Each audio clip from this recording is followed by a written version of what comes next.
கருணாநிதி நூற்றாண்டு விழா அங்க ஒரு கண்காட்சி ஏற்பாடு பண்ணியிருந்தாங்க.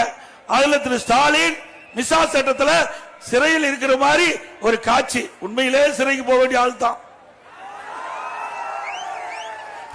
அது. 2026 பிறகு தெரியும் அப்படி ஒரு காட்சி.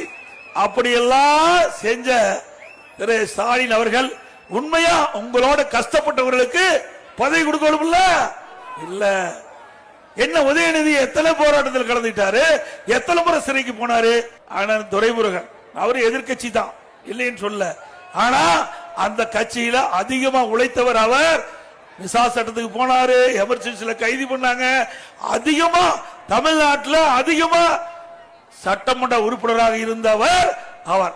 அவரு பதவி இல்ல. துணை முதலமைச்சர் உதயநிதி அவருக்கு பக்கத்தில் கோர்ந்திருக்கார். திமுக பொறுத்த வரைக்கும் குடும்பம் தான். கட்சியில் உழைப்பவர்களுக்கு அங்கே இடமில்லை. இங்க இருக்கிற பொறுப்பு அமைச்சர் நேரு அவர்கள் சொல்றார், இன்பநிதி வந்தாலும் நாங்கள் ஏற்றுக்கொள்வோம்.